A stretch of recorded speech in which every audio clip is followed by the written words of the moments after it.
Hello students, welcome to my YouTube channel rational thinker Palash sir. তো আজকে আমরা অষ্টম শ্রেণীর উপপাদ্য বোঝার চেষ্টা করব। চলো বোঝা যাক। আমরা চেষ্টা করব, অবশ্যই চেষ্টা করব, বোঝার চেষ্টা করব। উপপাদ্য নিয়ে তোমাদের অনেকেরই ভীতি আছে, কিন্তু না, ভীতি থাকলে হবে না। আর উপপাদ্য তোমরা কখনোই কিন্তু মুখস্থ করবে না। উপপাদ্য সব সময় বোঝার চেষ্টা করবে, উপপাদ্যটা বোঝার চেষ্টা করবে সব সময়। ঠিক আছে, চলো তাহলে আজকের উপপাদ্যটা দেখে নেওয়া যাক। আমরা করব উপপাদ্য 6। উপপাদ্য 6। তো উপপাদ্য 6তে কি বলেছে সেটা আগে চলো দেখে নিই। দেখতেই পাচ্ছ, তোমরা স্ক্রিনে দেখতে পাচ্ছ উপপাদ্য 6-এর যে স্টেটমেন্টটা, সেই স্টেটমেন্টটা কিন্তু তোমরা দেখতে পাচ্ছ। দেখো কি বলছে। একটি ত্রিভুজের দুটি কোণের পরিমাপ সমান হলে, একটি ত্রিভুজের দুটি কোণের পরিমাপ সমান হলে তার বিপরীত বাহুগুলির দৈর্ঘ্য সমান হবে। এটাই আমাদের প্রমাণ করতে হবে। তাহলে চলো প্রমাণটা আমরা দেখে নিই। তাহলে দেখো, আমরা একটা ত্রিভুজ ড্র করলাম। তো এই ত্রিভুজটাকে আমরা নাম দেব, এই যে ABC ত্রিভুজ আমরা নাম দিয়ে ফেললাম। ঠিক আছে, এইবারে দেখো, উপপাদ্যতে সবসময় মনে রাখবে যে তোমাদের একটা জিনিস দেওয়া থাকে, আর একটা জিনিস তোমাদের প্রমাণ করতে হয়। তো প্রত্যেকটা উপপাদ্যতে আমাদের কিন্তু প্রমাণ করার জন্য কোনো না কোনো ইনফরমেশান দেওয়া থাকবেই। তো আমাদের এই উপপাদ্যতেও কিন্তু ইনফরমেশান দেওয়া আছে তেমনই। কি দেওয়া আছে, কি বলে দেওয়া আছে? যে ত্রিভুজের দুটি কোণের পরিমাপ যদি সমান হয় তাহলে তার বিপরীত বাহুগুলোর দৈর্ঘ্য সমান হবে। তো দুটো কোণের পরিমাপ সমান যদি হয়, তার মানে দুটো কোণের পরিমাপ সমান, এটা কিন্তু আমাদের বলে দেওয়া আছে, প্রদত্ত। তাহলে চলো আমরা দেখে নিই যে দুটো কোণ সমান, কোন দুটো কোণ সমান একবার দেখে নিই। তাহলে দেখো, আমরা ধরে নেব এই কোণটা আর এই কোণটা, এই দুটো কোণ সমান। আমরা এটা পেলাম যে উপপাদ্যটাতে বলে দেওয়া আছে দুটো কোণের পরিমাপ সমান। তাহলে দেখো, তাহলে আমরা লিখে নিই। তাহলে দেখো, প্রদত্ততে কি দেওয়া আছে? তাহলে কোণ ABC ইকুয়াল টু কোণ ACB। ABC মানে এই কোণটা, ACB মানে এই কোণটা, এই দুটো কোণ সমান আমাদের বলা আছে। এইবারে এর রেসপেক্টে আমাদের প্রমাণ করতে হবে কি? এর বিপরীত বাহুগুলো সমান। তাহলে দেখো, এই যে সি কোণের বিপরীত বাহু কোনটা? AB। তাহলে প্রমাণটা করব কি? দেখো, প্রমাণটা করব কি? তাহলে প্রমাণটা করব কি? এই যে সি কোণের বিপরীত বাহু কোনটা? AB। তাহলে সি কোণের বিপরীত বাহু হচ্ছে AB, আর বি কোণের বিপরীত বাহু কোনটা? বি কোণের বিপরীত বাহু হচ্ছে দেখো AC।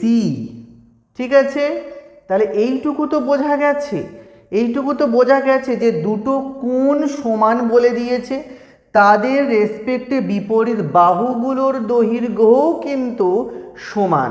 এটা আমাকে প্রমাণ করতে হবে।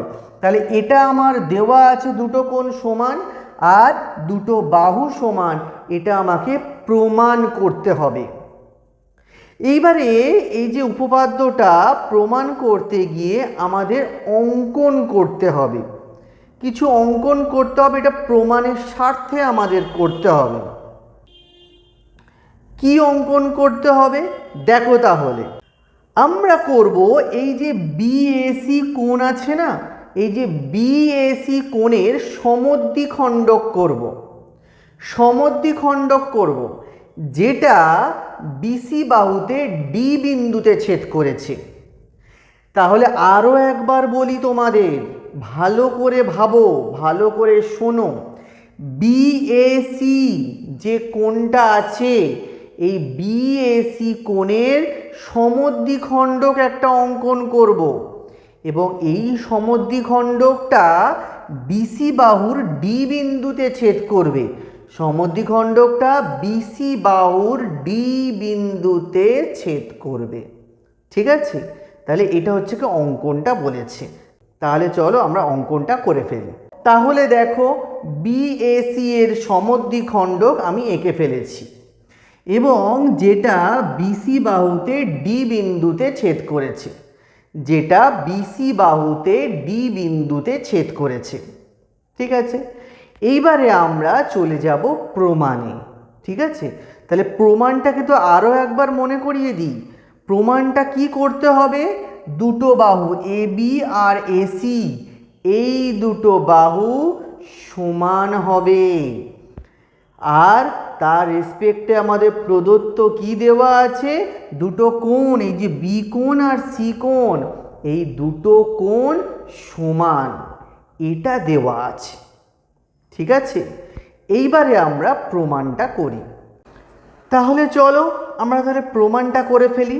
দেখো এই যে অঙ্কনটা করার পরে দুটো ত্রিভুজ তৈরি হয়েছে, তাই না? দুটো ত্রিভুজ তৈরি হয়েছে। সেই দুটো ত্রিভুজের নাম কি বলো তো? ত্রিভুজটার নাম, এই যে ত্রিভুজটার নাম কি, ত্রিভুজ এ বি ডি। আর এই ত্রিভুজটার নাম কি বলো তো? ত্রিভুজ এ সি ডি। এই দুটো ত্রিভুজের মধ্যে আমরা কি করব, কম্পেয়ার করব যে এই দুটো ত্রিভুজের কি কি মিল আছে দুটো ত্রিভুজের মধ্যে। দেখো ভালো করে, যে একটা জিনিস ভালো করে খেয়াল করো যে এই যে এ কোণটার আমি কিন্তু সমদ্বিখণ্ডক এঁকেছি এডি, তার মানে এই দিকটা যত ডিগ্রি হবে ওই দিকটাও কিন্তু তত ডিগ্রি হবে।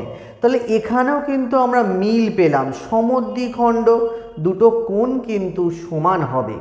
তাহলে এক নম্বর আমরা কি পেলাম, কমন জিনিস কি পেলাম, কোণ বি এ ডি আর সি এ ডি কোণ দুটো সমান, এটা কিন্তু আমরা পেয়ে গেছি। তাহলে এটা কেন পেয়েছি? কারণ আমি অঙ্কন অনুসারে আমি পেয়েছি, কারণ অঙ্কনে কিন্তু আমি করেছি এই যে বিএসি কোণটাকে আমি সমদ্বিখণ্ডিত করেছি, সেই জন্য আমরা পেয়েছি। ঠিক আছে, আরও একটা মিল দেখো, কমন মিল, আরও কি কমন মিল আছে দেখো, এই যে আরও একটা কমন আছে, কি বলো তো?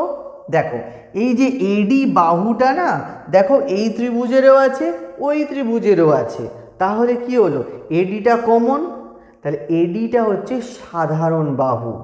ঠিক আছে, তাহলে চলো লিখে ফেলি, এ ডি সাধারণ বাহু, সাধারণ বাহু, এডি সাধারণ বাহু, এডি সাধারণ বাহু পেয়ে গেছি। আরও একটা মিল আছে, দেখো তাহলে 3 নম্বরে কি মিল আছে বলো তো? দেখো আমাদের প্রদত্ততে কি দেওয়া ছিল বলো তো? এই যে বি কোণ আর সি কোণ, এই দুটো কোণ তো সমান, এটা তো বলে দেওয়া ছিল। আর এটাও দেখো এই ত্রিভুজের বি কোণ আছে আর ওই ত্রিভুজের সি কোণ আছে, তার মানে দুটো ত্রিভুজের আলাদা আলাদা কোণ, তারা কিন্তু সমান, এটা আমাদের প্রদত্ততে বলে দেওয়া আছে। তাহলে এইটাকে আমরা নিয়ে নেব, চলো তাহলে নিয়ে নিই। দেখো তাহলে কোণ এ বি ডি ইকুয়াল টু কোণ এ সি ডি, কোণ এ বি ডি ইকুয়াল টু কোণ এ সি ডি, এটা হচ্ছে প্রদত্ত। তাহলে দেখো আমরা তিনটে কন্ডিশন আমরা পেয়েছি। একটা হচ্ছে কি কোণ, কোণের ইংলিশ কি অ্যাঙ্গেল। আচ্ছা, এটা হচ্ছে বাহু, বাহুর ইংলিশ কি সাইড। আর এই কোণের ইংলিশ কি অ্যাঙ্গেল। তাহলে অ্যাঙ্গেল সাইড অ্যাঙ্গেল, এই অনুযায়ী, এই শর্ত অনুযায়ী দুটো ত্রিভুজ কি হবে সর্বসম হবে। দুটো ত্রিভুজ কি হবে সর্বসম হবে। তাহলে চলো লিখে ফেলি সর্বসম। দেখো ত্রিভুজ এ বি ডি সর্বসম ত্রিভুজ এ সি ডি, ত্রিভুজ এ বি ডি সর্বসম এ সি ডি। শর্তটা কি? শর্তটা হচ্ছে অ্যাঙ্গেল সাইড অ্যাঙ্গেল। এই শর্ত অনুযায়ী পাশে লিখে দিই তাহলে অ্যাঙ্গেল সাইড অ্যাঙ্গেল। এই শর্ত অনুযায়ী দুটো ত্রিভুজ সর্বসম। ঠিক আছে, তাহলে সর্বসম তো আমরা প্রমাণ করলাম। আচ্ছা, সর্বসম ত্রিভুজের অনুরূপ বাহুগুলো কিন্তু সমান হয়।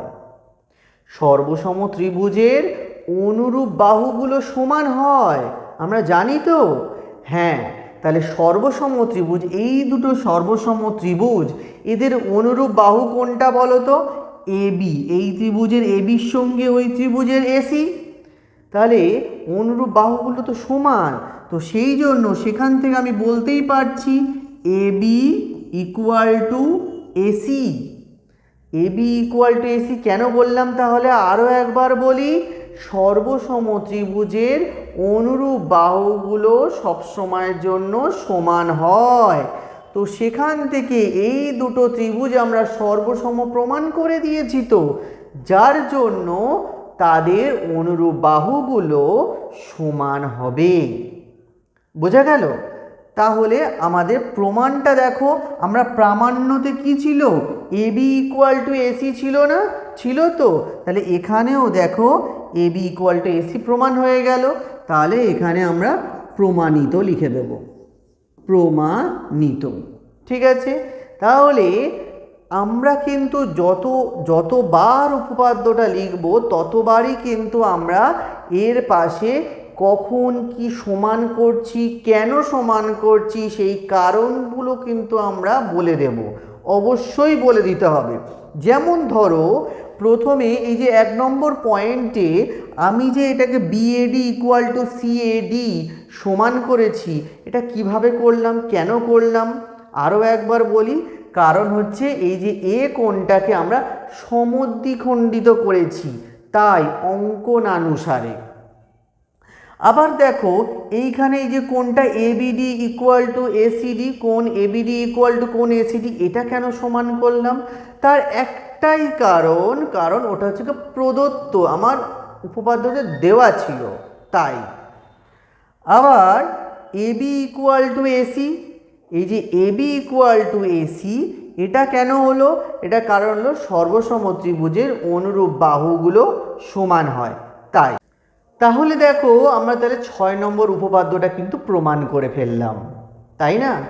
তো একটা কথা বলি, যে যারা আমার চ্যানেলে নতুন আছো তারা অবশ্যই কিন্তু সাবস্ক্রাইব করতে ভুলবে না, কারণ এর পরে আমরা কিন্তু 7 নম্বর উপপাদ্যটাও আলোচনা করব।